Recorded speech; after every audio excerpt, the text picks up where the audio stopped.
مرحبا حبايبي، كيفكم؟ ان شاء الله تكونوا بألف خير يا رب. اليوم راح نبدأ بتحضيرات العيد، وبالبداية راح اعمل وصفة المعمول بطريقة سهلة وناجحة 100%.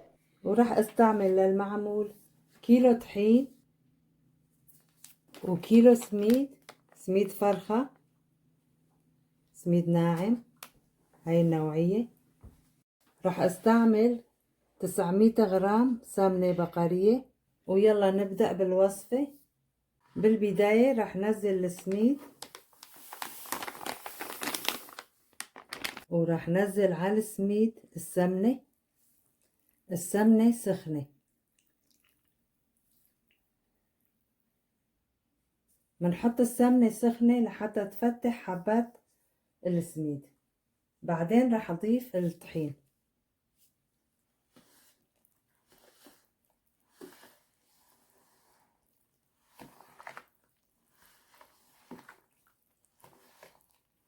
بس لحتى تبرد السمنة بنضيف الطحين. فإذا لكل كيلو نواشف طحين وسميد بنضيف 450 جرام سمنة.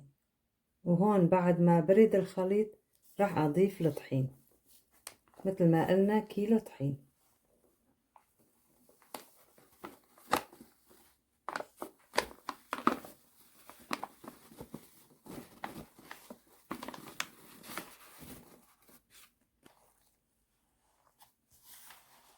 وبنخلط لحتى تدخل السمنة بالطحين والسميد. بنضل بنفرك بهذا الشكل لحتى تمتص كل السمنة.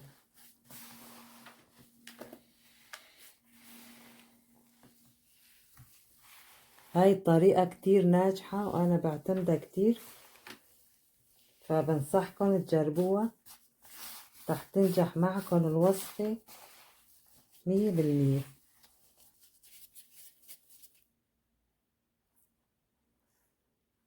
إذا ضغطنا على العجينة بهذا الشكل وما تشققت معناتها هيك بكفي عجن. وهلأ هيك رح غطيها واتركها شي ساعة مو أكتر. لو حطينا السمنة باردة كنا رح نضطر ننتظر أكتر من ساعة.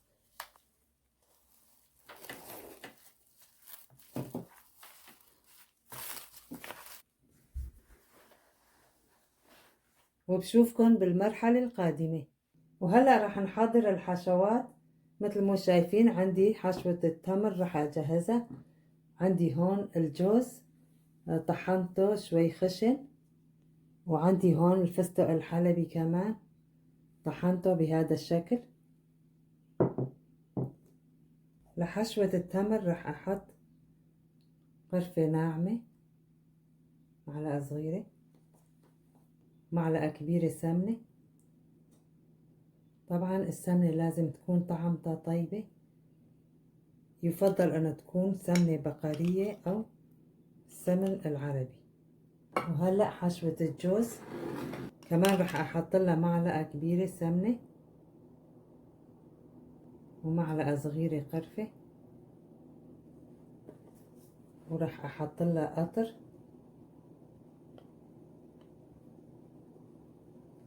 هاي معلقة وهاي تنتين. ورح أحط ماء زهر،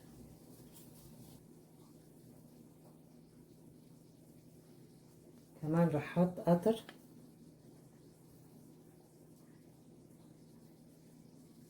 معلقتين، وماء زهر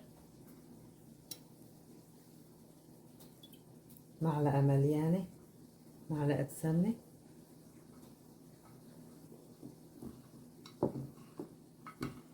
شايفين كيف تتشكل بسهولة؟ هاي لأني طحنت نصه ناعم ونصه خشن، فهيك بيتماسك. بنشكلهم على شكل كرات. طبعا حجم الكرة على حسب القالب اللي عنا. راح شكلهم كلهم وارجع لكم. شكلتهم بهاي الطريقة. هلا راح شكل الجوز، حشوة الجوز. راح احط عليهم كمان سكر ناعم.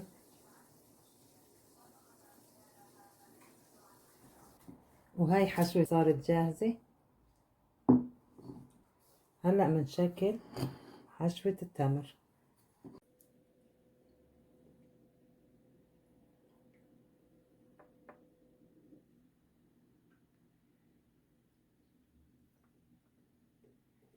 وهلأ راح نحضر السوائل. كاسة مي باردة، كاسة حليب، نص كاسة قطر،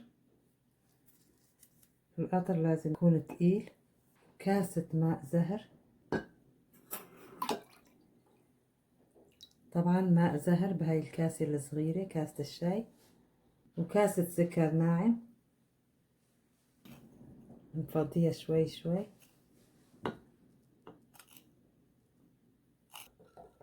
منحرك لحتى يذوب السكر. أنا استعملت سكر ناعم لحتى ما يغلبنا ويذوب بسرعة. ما احتجت أحط العجينة بالبراد لأنه الجو عنا بارد.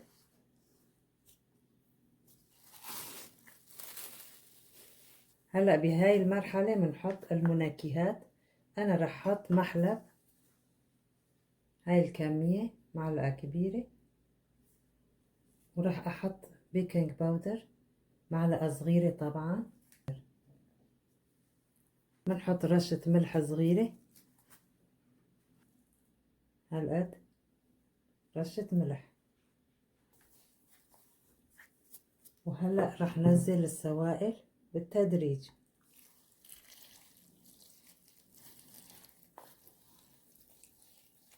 بس منقلب تقليب بأصابعنا بدون ما نعجن. واللي عم بيشوف الفيديو مو مشترك بالقناة يشترك. هلأ بعد ما تتشرب كل السوائل رح حطها بالبراد، لأن وقت التشكيل لازم تكون العجينة باردة لحتى ما تتشقق معنا. بهاي المرحلة منحطها بالبراد، بس ما منخليها كتير، 10 دقائق بتكفي. شايفين العجينة ما تشققت معنا، كتير ناجحة ما شاء الله. برجع لكم بالمرحلة القادمة. وهلأ رح نبدأ بالتشكيل. العجينة باردة، رح اخد قسم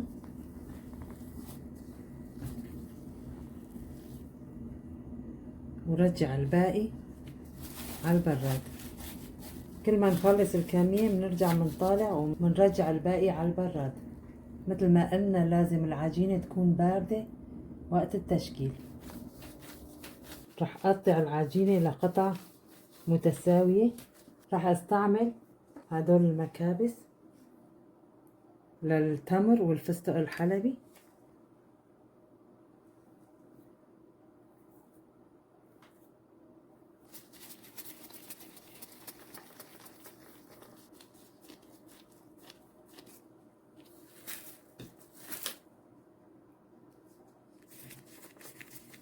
رح شكلها بهاي الطريقة مثل ما شايفين.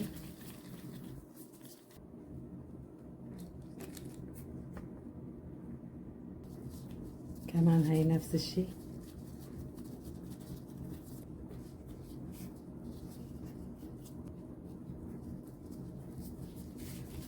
ومنسكرها.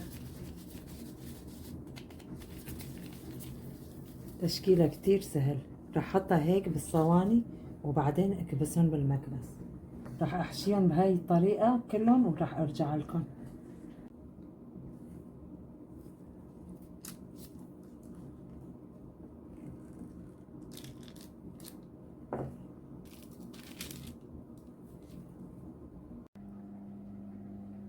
وهلأ رح دخلهم الفرن على اعلى درجة حرارة من فوق ومن تحت.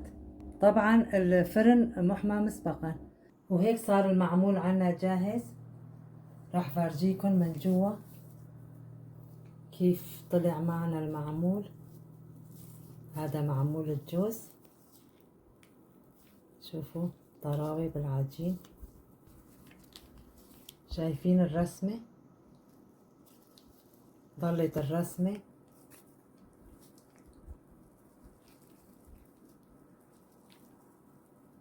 وهذا معمول الفستق، وهون عنا معمول العجوة. بنرش عليهم السكر الناعم.